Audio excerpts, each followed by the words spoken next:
Let's be appropriately Jewish, Thane, and wait a couple of minutes for everyone Yes. to join the call. To find their tables and order rolls. Yes, exactly. Very, very Jewish thing to do. We're so anti-Semitic here. So Ariella or Bret, how will the questions be handled? Will Bret handle them? Yeah, I'll handle it. All you have to do is buckle in for the ride. Okay, okay. This is the. I don't have to click on the chat This button. is the Coney Island, roller As long coaster. as I just want to make sure you don't want me to click on Q&A or chat. I don't have to click on. No, I'll do that. We'll Okay, get good. questions in all likelihood through both the Q&A and the chat function. I see. They tend to come in on both in both ways, and we'll try to move to them. I don't know, 2/3 of the way at the 40-minute mark or so. Sure. But the idea is just to keep this conversational and easy, and go over what you wrote in the article and kind of broaden it out. So Make it go acoustic. Make it go acoustic. Yeah, that's something like that. I like that. Unplugged. Okay. All right. Well, listen, I think we're going to get started. I'm sure more people are going to join in on the call as we speak. I want to welcome all of the participants to this latest installment in a series of ongoing conversations that we have hosted between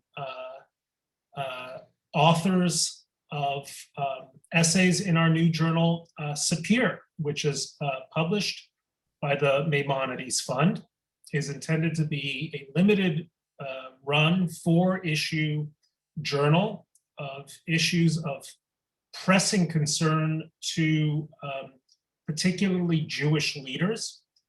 That is really our focus, to look at, to speak to readers who are in positions of leadership, lay leadership and otherwise, in the Jewish world. Our first issue was on the subject of social justice. We had some superb essays there. Our second one, where Thane Rosenbaum's essay appears, is on the issue of power. The third issue of Sapir, which we're working on now, is on the subject of continuity. I know a somewhat fraught word in the Jewish world. And the fourth one most likely is going to be on the subject of aspiration. So that is the overview. But what I'd like to say, someone is telling me in the chat that I should clean up my desk. That's good advice. That's unlikely to be taken, but I appreciate it all the same. Thane, your essay in our second issue of Sapir, The Eclipse of Jewish Cultural Power, I thought was just really on fire. And I urge anyone who is listening on this call who hasn't read it to read it as a matter of priority as soon as the call is over. It's Sapir Journal, oneword.org. But your theme is that something has happened into the place that the places that Jews had held in American cultural life in the last 70 or so, maybe 80 or so years, certainly in the post-war period, up until the present, that there's been a displacement, and a displacement by something that isn't necessarily better. Can you just begin by just laying out for those who are on this call, what do you have in mind? Well, before I do, Bret, I want to congratulate you and the Maimonides Fund on Sapir. I really admire the Maimonides Fund for taking this opportunity to produce this 4-journal conversation on a number of Jewish themes, and they clearly picked the right guy to be its editor-in-chief. So I'm grateful to have been in it, and I'm proud that we're doing it as a culture and as a people. speaking as a culture and as a people, historically Jews thrive in liberal culture. And we are seeing increasingly a diminishment of American liberal culture. And because of that, we're seeing much more of an absence of the Jewish sensibility that helped create and define what became American culture. What do you mean by liberal culture? Define that for us, well, because that's a term with different meanings. It's a good question, right? We're the opposite of what we understand nowadays as progressive politics, right? We're talking about liberal culture in its openness, its open-mindedness, its broad-mindedness, its respect for freedom of speech and open inquiry and fairness, fundamental fairness, and a reliance on individual merit. These qualities are very much the essence of liberalism from the time of the Enlightenment, where Jews stepped in very quickly in Holland and were benefactors of Rembrandt. And this is what Jews do. If you let Jews be Jews in an open liberal society, cool shit happens. It's good. It's a good thing. But we're living in an increasingly closed off society of resentment and denunciation and bitterness. And it's not good for American culture. And it is certainly not a time that enables Jews to be Jews. When did you first start sort of getting a sense of a transformation in American culture? Was there an inflection point, a turning? Well, Brett, unfortunately, unlike you, I've spent far too much time in my professional life in universities. So I have seen this for 30 years. I've seen it get worse every year in universities. And not just where I was at, but where colleagues and friends were at. So, I always knew that this was out there. I'm often wrong, as you know, and I was wrong here because I just assumed the essence of these ideas that were, poison for liberal culture, poison for academic freedom, and the term of art, liberal arts education. Today, liberal arts education is a complete misnomer. There's nothing liberal about it. And there's nothing about that allows for the creation and development of art. It's the opposite. We're living in an age in which, this focus on equity and inclusion is a recipe for mediocrity, not for the creative imagination and intellectual energy that has been, fostered by Jews. So what I would say is I saw this in universities, but I was wrong in thinking that it would be confined to universities. And dig a little deeper there, because I think you had a particularly fascinating experience that's connected also to your views about Israel. I remember an op-ed you wrote that garnered huge controversy back in 2014 about the Gaza war. Now, what happened at universities in some ways, you think it ought to be counterintuitive, because the very people who are entrusted with keeping liberal institutions liberal enjoy the benefits of tenure, all the protections that go with it. A culture that's supposed to be dialogic, skeptical, disputatious, open and free.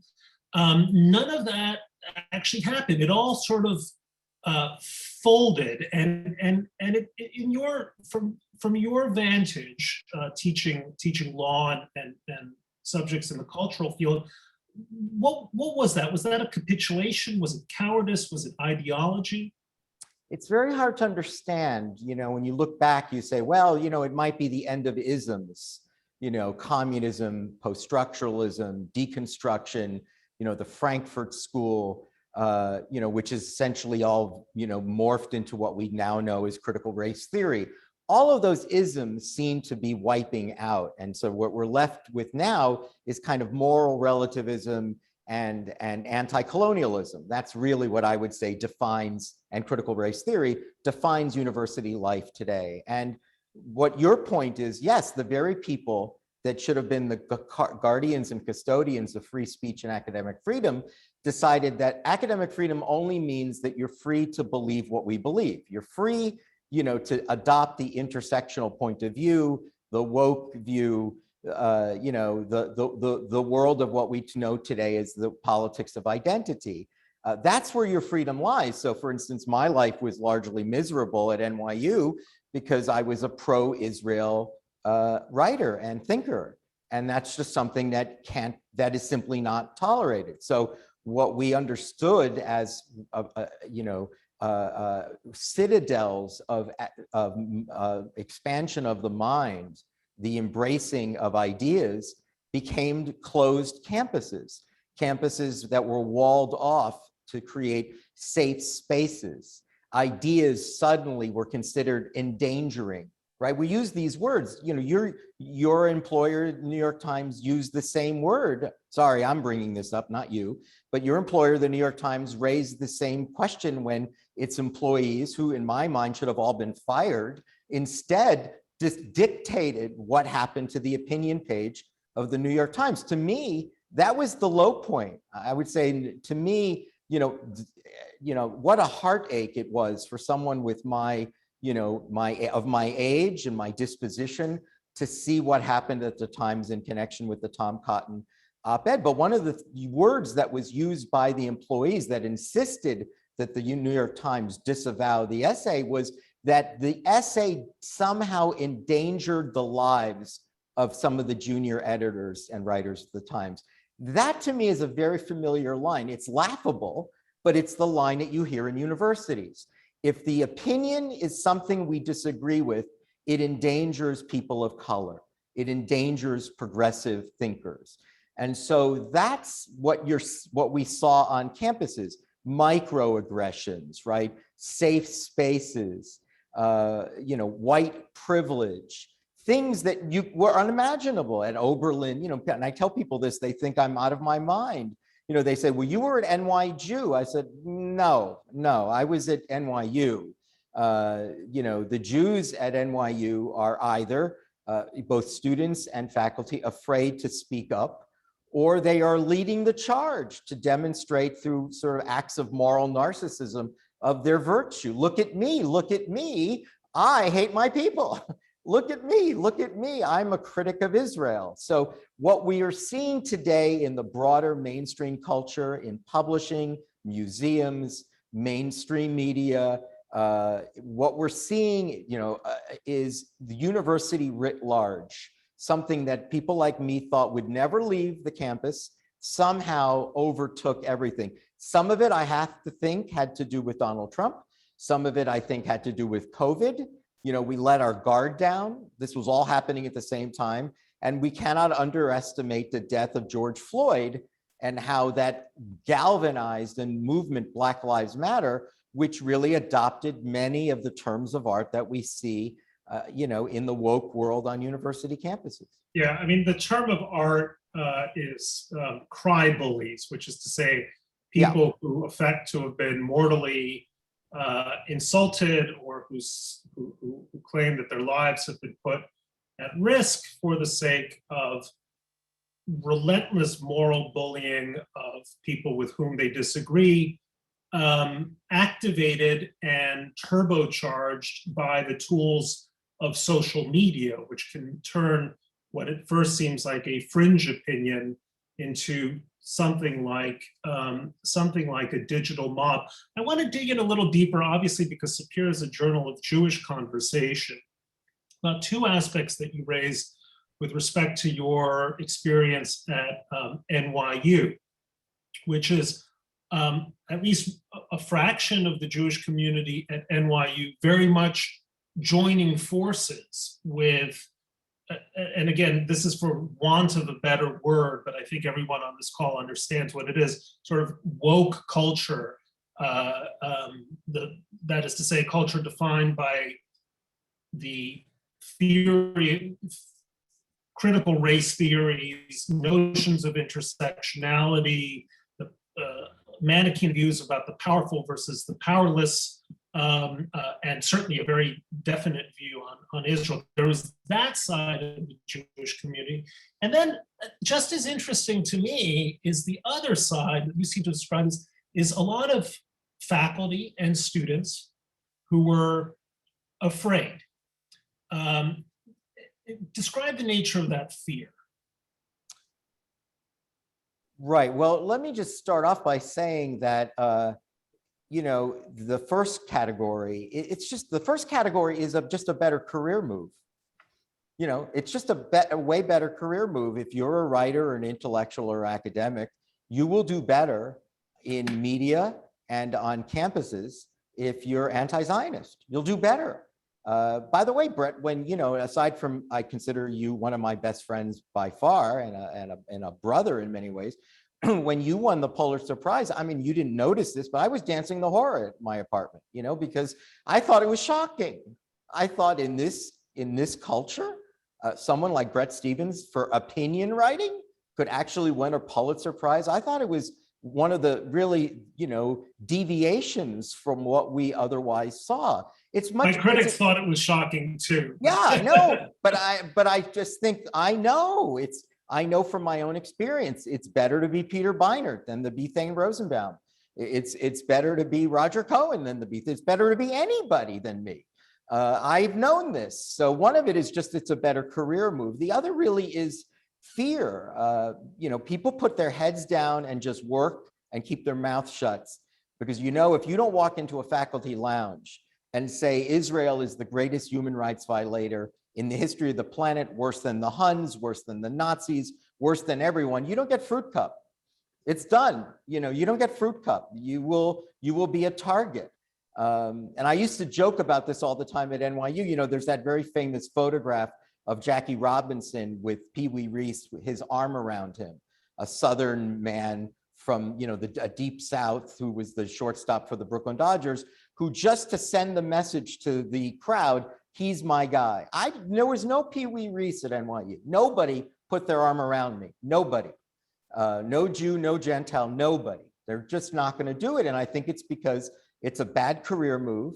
And I do think there is a large segment of the Jewish community that it's not clear to me that they understand what it means to be Jewish, or they just don't want to be that, that they simply believe that there's much more virtue in holding. I mean, you and I had this years ago with Tony Kushner, right? I mean, we were. Oh, I remember that. Yeah. We were shocked, I mean, Tony Kushner, you would think, would say, a gay playwright who's Jewish from the deep South, you would say that his sense of what it means to be Jewish and to be liberal would mean to be supportive of Israel. That's just simply not true. Public intellectuals, most of them that are Jewish, either believe in their heart or believe, again, cynically, that it's a better career move. I think in Tony's case, he believes in his heart that it's a Jewish obligation to point out Jewish failure, that's very important to point out when Jews fail. And as Tony would probably say, it's not my job to point out the failure of other people. It's my job to point out the failure of my own people. It's a tikkun olam vision of the world, which has, in my mind, ruined Jewish American thinking, because it really starts with this premise, which is that Jewish life begins and ends with social activism on behalf of other people, not me and not us. And that's where the virtue of being Jews means, to join the social activism committee of my community and be the first one to march in a Black Lives Matter protest. Right. And it's actually gets at a kind of a deep dilemma in Jewish life and Jewish ethics, which is, on the one hand, of course, it is self-criticism is a virtue. Self-criticism is, in fact, probably one of the great assets of Jewish culture, right? That kind of quality of introspection, which makes you wiser as a human being and often leads you to, decencies that might not emerge where self-criticism is not a part of the culture. On the other hand, self-criticism can become self-laceration. It can become self-hatred.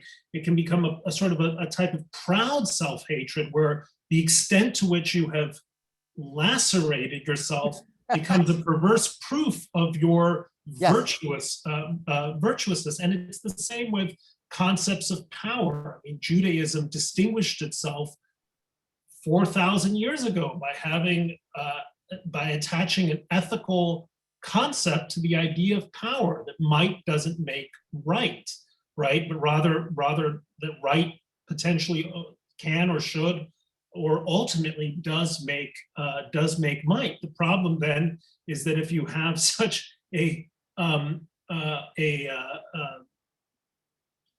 almost, one would say, neurotic, or at least difficult, complicated relationship with the idea of power, you are likely to celebrate the notion of powerlessness, either because you think you deserve to be powerless, or because there is a virtue inherent in not being burdened by the moral choices of power. And this is part of this kind of warp and woof of Jewish identity. But I want to move a little forward in your essay. I mean, you're talking about universities, you mentioned the media. This is really happening across the board in every aspect of American culture.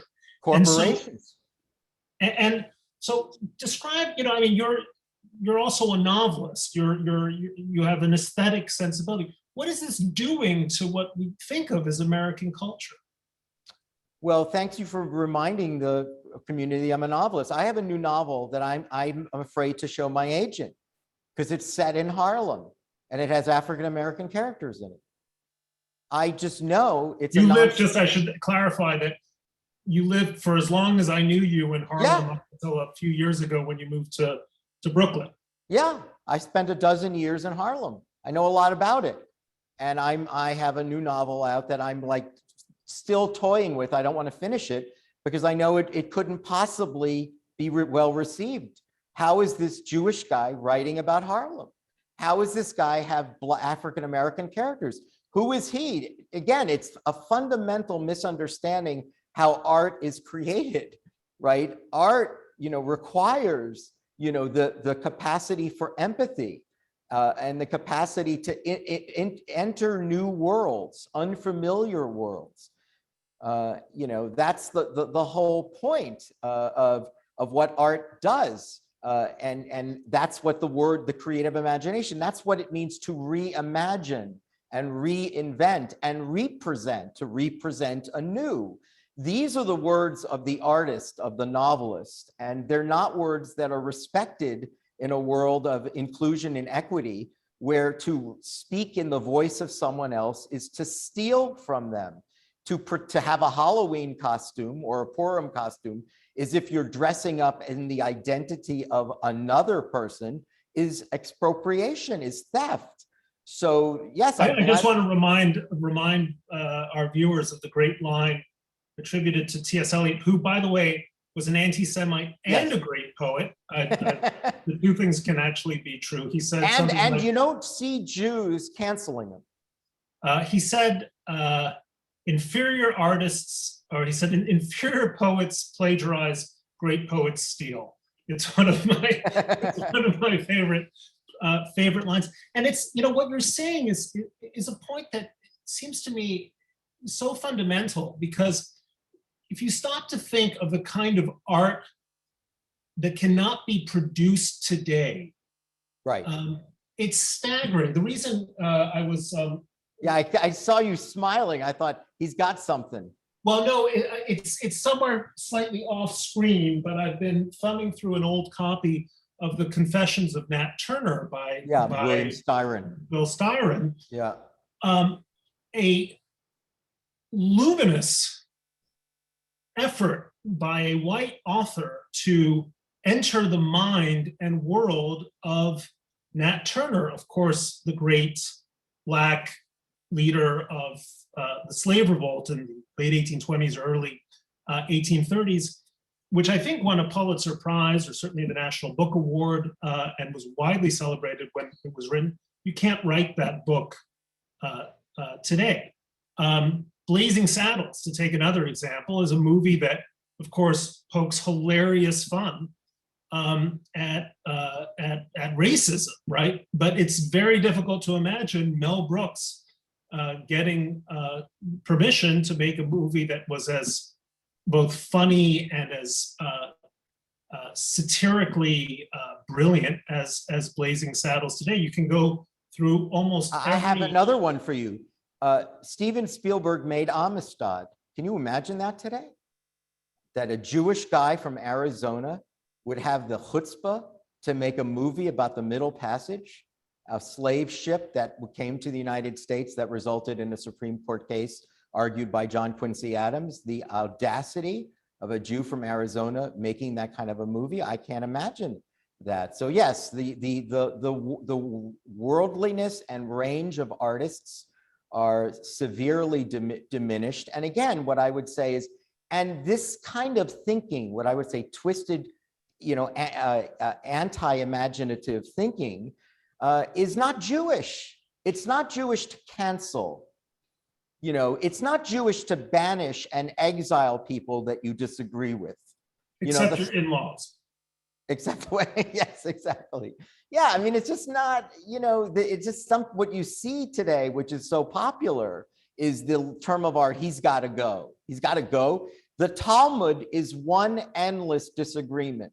That's what it is. It's one ongoing disagreement. It's what Jews do.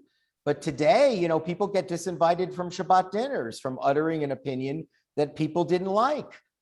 And as you know, on social media, a career can be ruined very easily.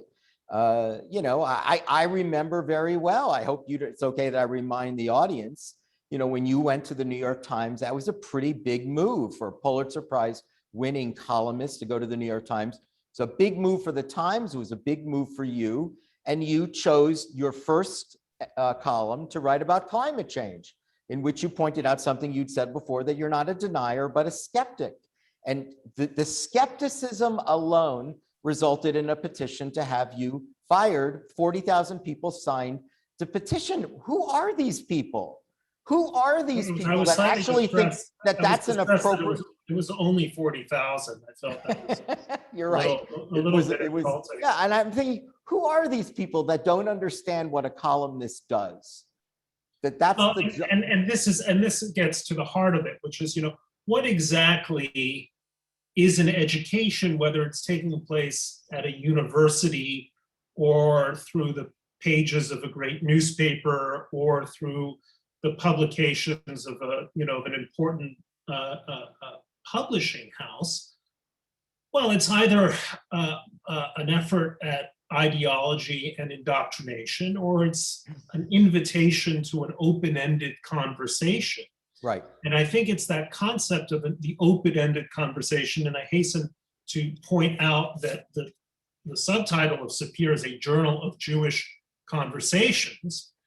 The idea of a conversation is that it's ongoing, and that by its very nature requires a kind of dialogic element, an element of tension, an element of the unresolved, in order for it to be possible. But I want to move forward, Fane, because your piece is not simply analytic; it's also prescriptive, and I think it's the prescriptions which I really find sort of incredibly important and compelling.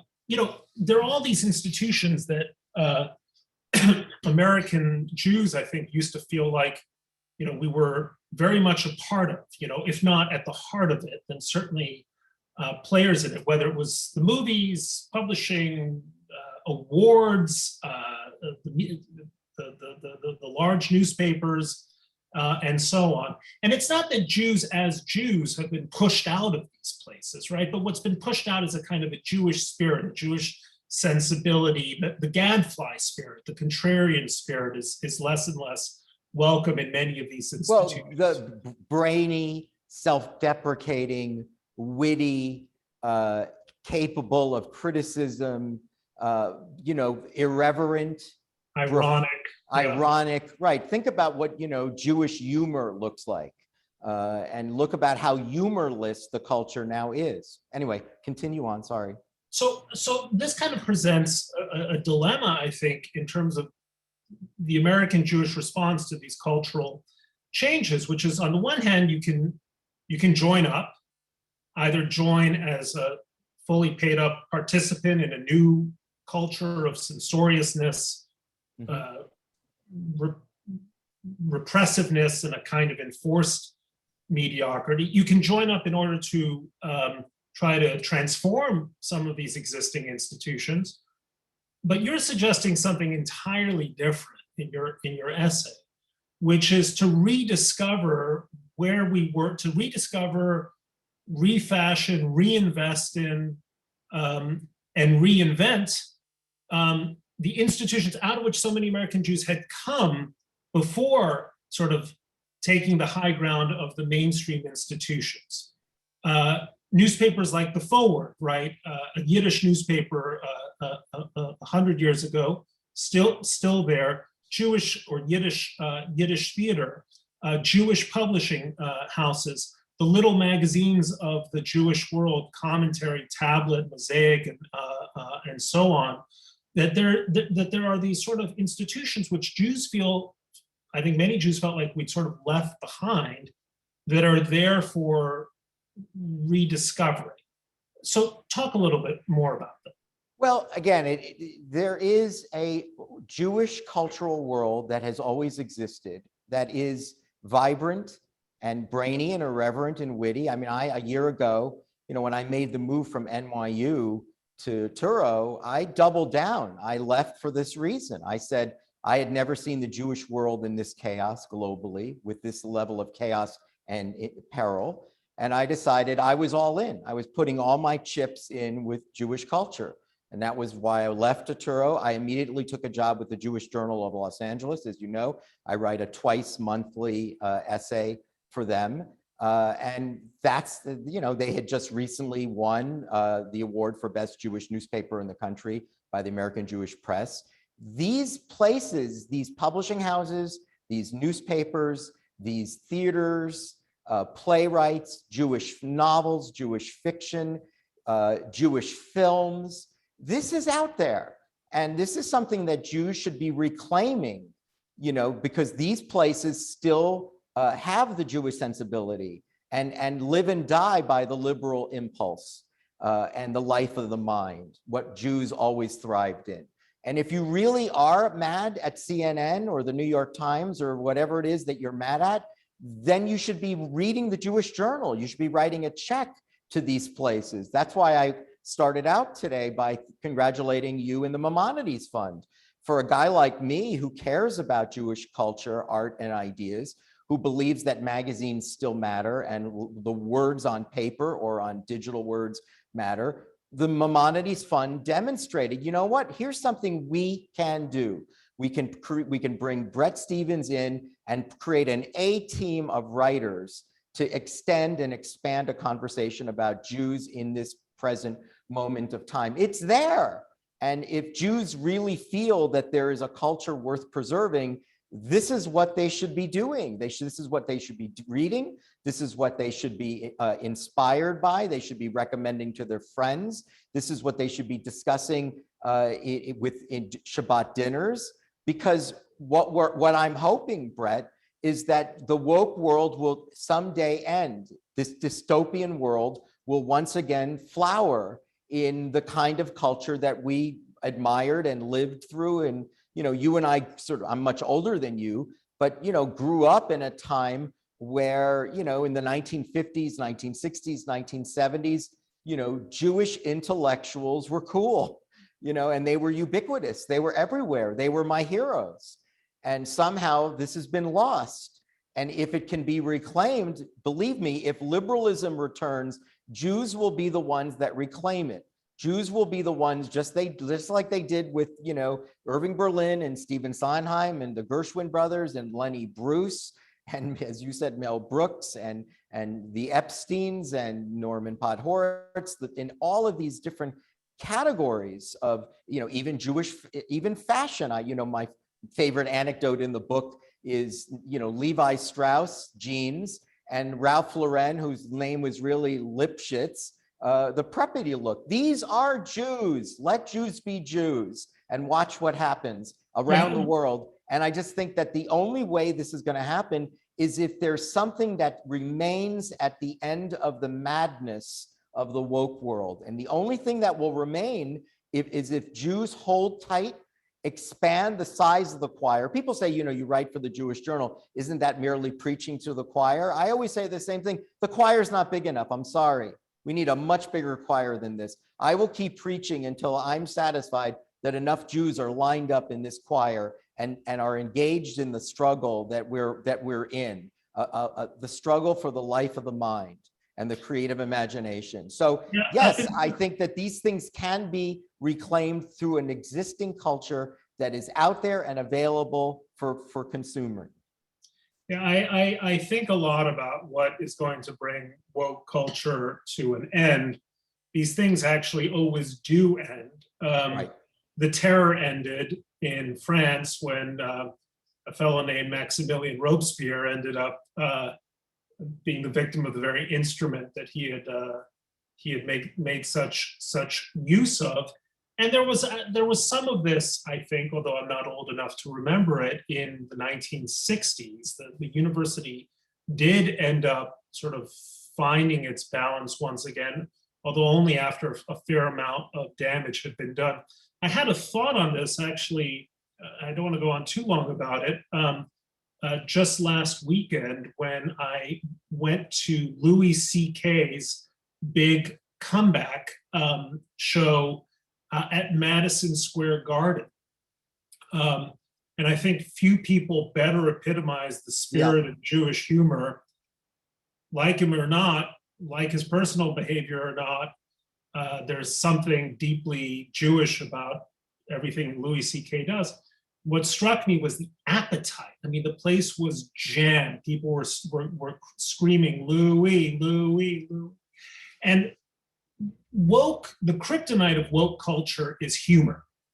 It can't take a joke. That's really the problem with woke culture. And what will, I think, eventually undo woke culture is its susceptibility, not to sort of thundering moral denunciation.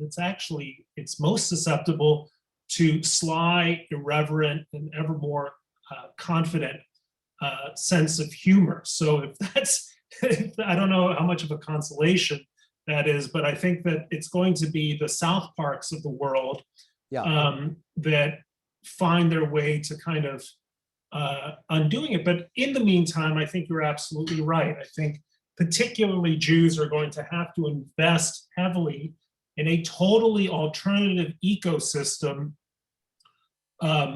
of culture in every sense, from books to music, to humor, to educational life, academic life, and so on, until somehow that alternative culture winds up becoming the dominant culture. And whether that takes 5 or 50 years, I don't know.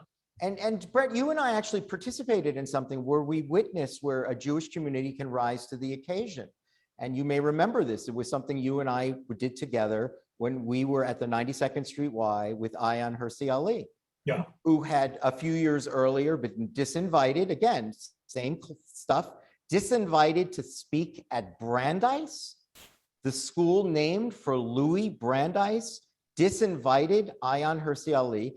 And you and I were in conversation with her at the 92nd Street Y. It was a folks.org event. And I don't know if you remember this, when she came out on stage, you and I had to step away because she received a 15-minute standing ovation.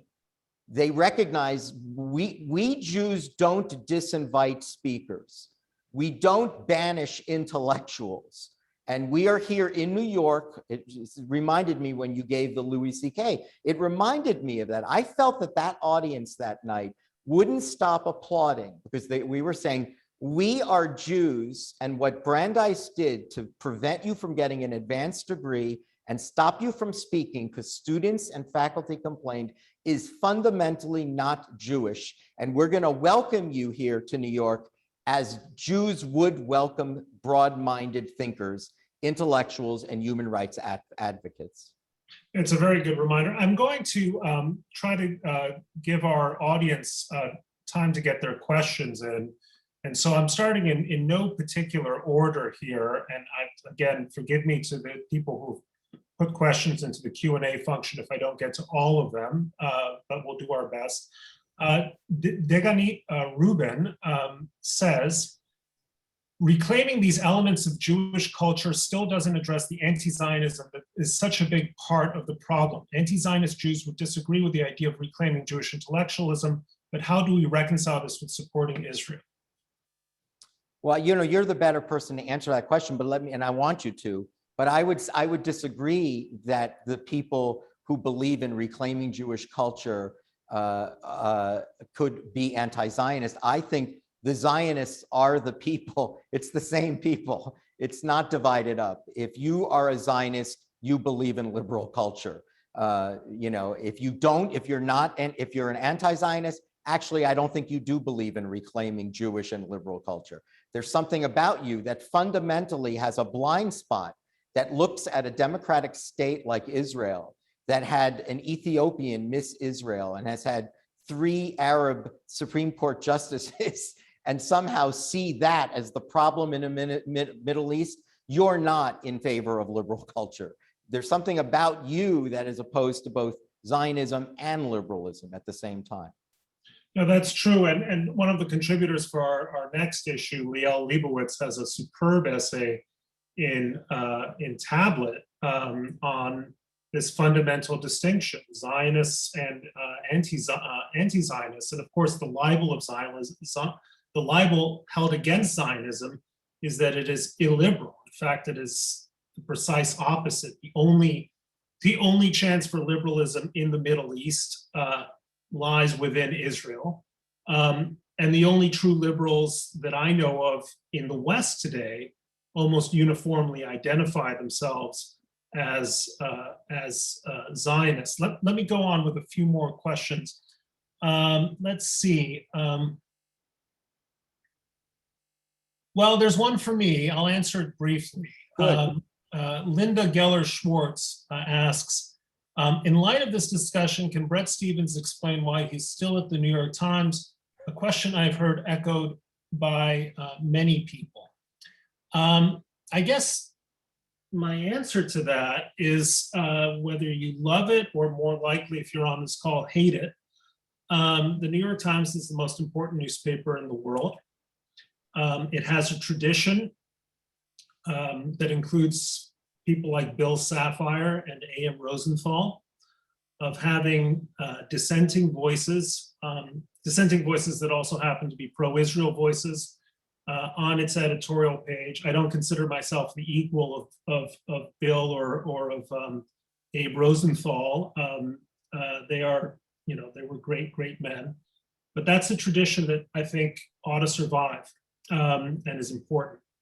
So I hope that addresses Mrs. Geller-Schwartz's question.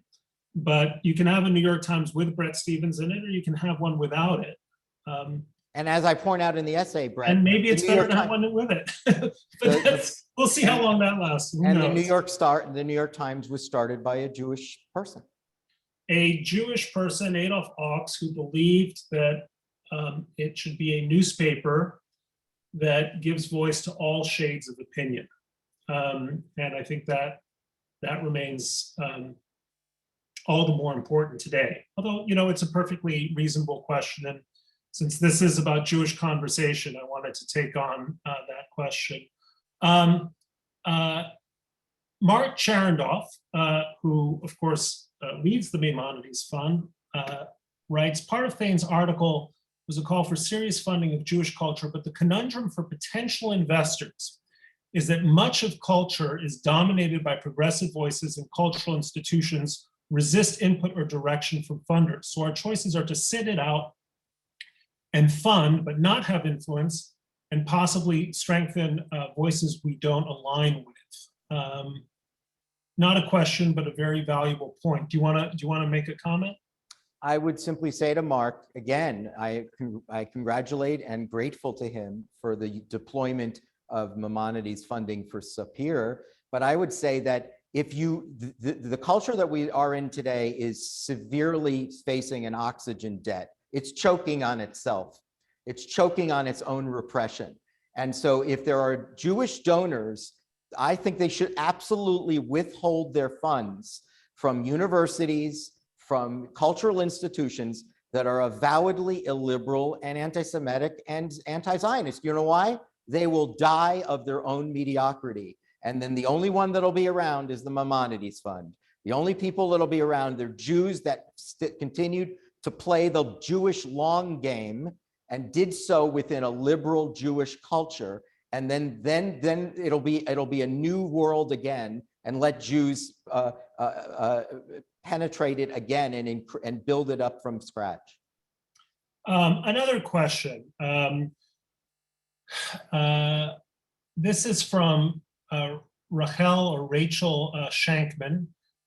Is there a way to find balance between the best impulse behind equity, inclusion, and diversity, attempts to raise awareness of important societal issues, and the challenges both of you raise? Thane? You know, this is the thing that I hear about critical race theory all the time. They say, oh, no, you keep misrepresenting what it is. It's really only about teaching of history. And I thought, I can't think of anything more disingenuous than that. I mean, to me, when you hear that, what they're saying is, well, you know, no one knows about slavery. Nobody knows about Jim. What are you talking about? What do you mean no one knows this? You know, this isn't being taught. And I just think that this idea that no, liberal culture has always had an opening. That's the whole point for the very issues of inclusion and equity. This is something that liberal culture, this is where it would naturally find a voice. And instead, what we're saying is the only way equity and inclusion, those ideas could be understood is if you shut down liberal culture and only allow this to be spoken. If you prevent some children from taking advanced math, if you basically take a look at disparate impact and say, this can only be because of racism, it has nothing to do with anything else. I think liberal culture has absolute room for these other disparate voices, and those voices have a place. It's not like they have been, you know, look, let me just say this, you and I, we've never talked about this, but it's always shocking to me that people don't know who Thomas Sowell and Shelby Steele are. I can't believe that. They're out there, they publish books, you know, they publish essays, but you're not allowed to know who they are. And I know the vast majority, I fear, of people on this call have no idea who either of them are. And I suggest I'm guessing the vast majority of people on this call do know, but you're right, maybe this particular this is an elite audience. Yeah, you're right, this particular call. But I would say the fact that the progressive world has done everything possible to shut them out and to shout them down is a really good example of, well, the culture allows them to write. They get book deals, they get to write essays. They're simply never elevated. They're never introduced as, here's an opinion that you might not have thought about. But they're there. They exist within the liberal culture. They've simply been marginalized. Yeah, it's, you know, you point out in your essay that one of the first publishers that James Baldwin found was Commentary Magazine.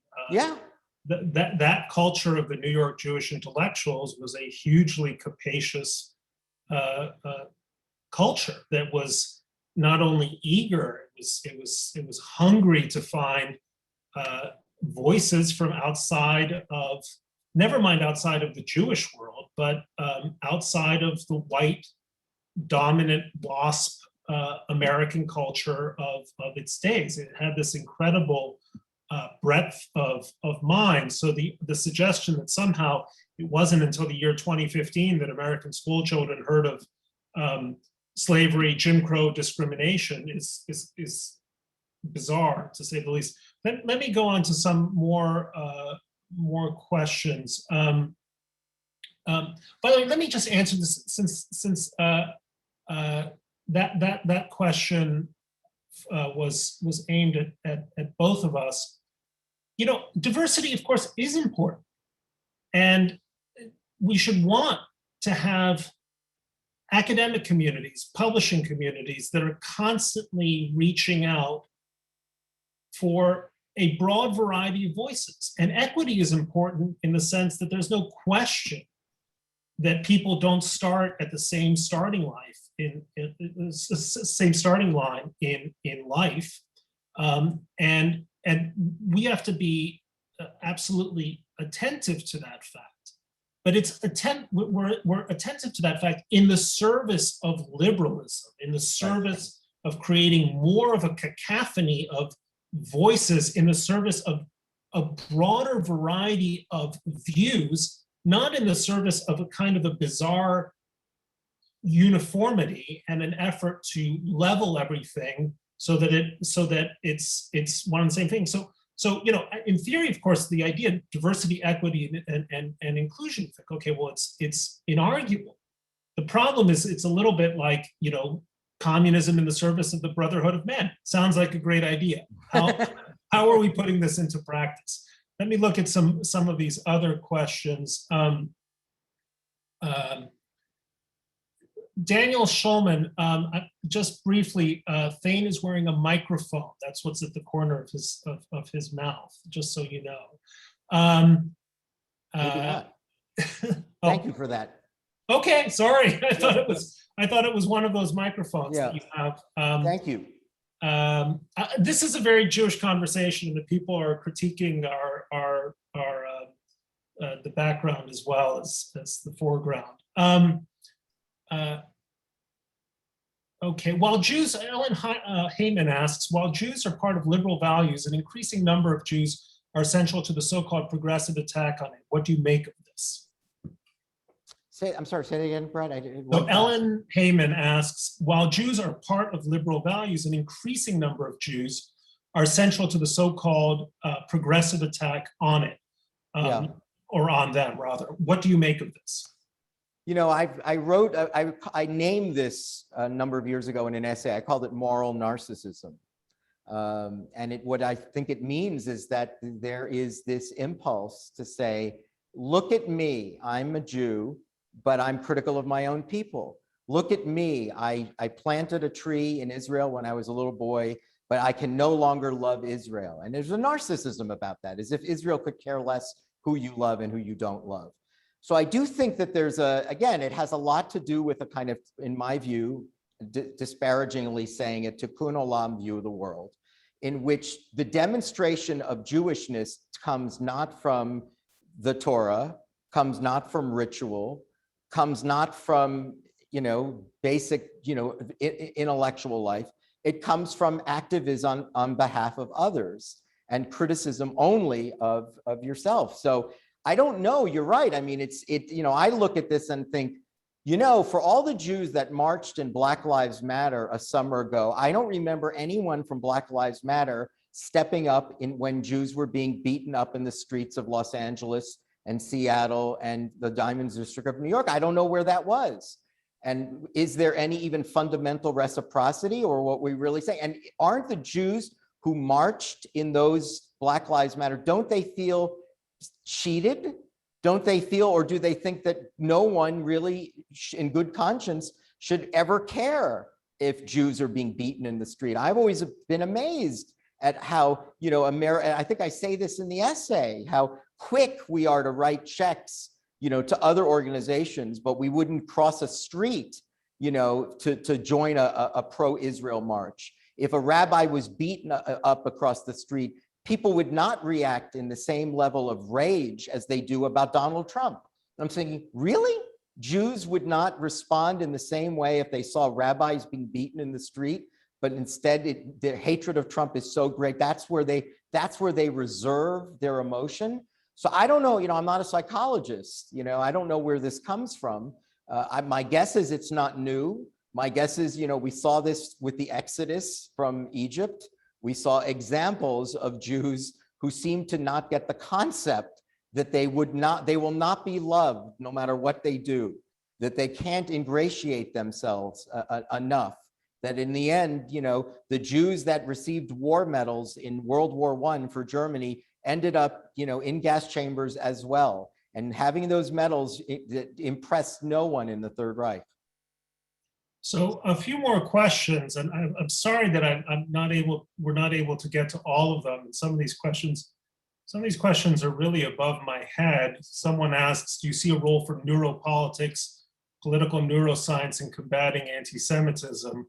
I don't even know where to, I'm not quite sure what neuropolitics is or are, but I'd love to hear from Mila Kishko if she wants to send me a message so that we learn a little bit more about it. Okay, Aubrey Glazer writes, how do you distinguish between the Jewish call for empathy to powerlessness and the call to justice? Is there a third way out of the binary that the negative dialectics of Adorno would have hoped for? Oh, Adorno, yeah. You know, we're back to the Frankfurt School. That was Teddy to the two of us, but yeah, exactly. Look, you know, Moses was the lawgiver, right? You know, it's not like Jews don't understand justice. Jews were at the forefront of the civil rights movement. You know, a Jew represented pro bono, the Scottsboro Boys, all the way up to the Supreme Court. Jews were the founders of the NAACP and the NAACP Legal Defense Fund. When Thurgood Marshall was appointed to the bench, he handed over the Legal Defense Fund to Jack Greenberg, a Jewish lawyer who then held on to that position for 30 years. It's not like Jews don't understand justice. The point is, can Jews somehow find ways to moderate their understanding of justice without being unjust to themselves? You know, in capitulating to a vision of justice that is one that I'm not sure Moses would have recognized or Martin Luther King. I think this is probably going to be our final question, just because of time constraints. But Leah Paulin asks, can we assume that the majority of young people on the college campuses today have the same Jewish sensibilities, background, and neshamas as people like you, so they will be involved in bringing about the changes we're talking about? As children of parents involved in woke culture, they may not have the Jewish souls and goals you are speaking about. Do you want to address Leah's question? Leah, I think they have the genetics. I just don't think they have the will or the courage. It's not their fault. You know, I always say this, the kids at campuses that join Students for Justice in Palestine, they have a C- average and they're never getting to med school. Jews want to get into med school. You know, life is too short. They wanted to get into med school. They want to get into law school. I see this all the time. You know, Jewish kids don't want to fight that fight. I don't want my own kids to fight that fight, right? I want my kids to, you know, to get the most out of college they could get. And the reality is that the kids screaming in the faces of Jews, the kids that are shouting down speakers on campus, they can't even see a B+ if their life depends on it. That's why they're in college. They're there for mischief, bitterness, and anger and rage. They're not there to get into med school. The problem is their Jews still have the same raw material. The question is, you know, do they have the will or the interest to fight back? And I myself am not sure whether it's worth it to them, because it is such an overwhelming ethos built by, you know, the faculty and students that have this anti-Semitic, anti-Zionist bent. What I wrote in Sapir was to say, can we at least accept that we can inherit what's left? Let's make a pact that we can inherit what falls at the end of this, when all those walls come down, that we'll still be here with the same, you know, aesthetic impulse, the same Jewish mind, neshama, the sensibility, the wit, the irony, so that we can inherit what's left. That's what I hope my essay was about. That's what I think Sapir ultimately is about. And I hope that's really what the essence of this conversation is about. Well, on that note, and in the interest of time, Thane, I think this was a superb conversation. I suspect that many people on the call would gladly go on for another hour or two. I want to really thank the people who participated on this call, whether you were asking questions or listening in or offering comments on various things extraneous to the conversation. It's delightful to have you. As I said, Sapir is, by our own conception, a journal of Jewish conversations. That's what I'm trying to do as its editor.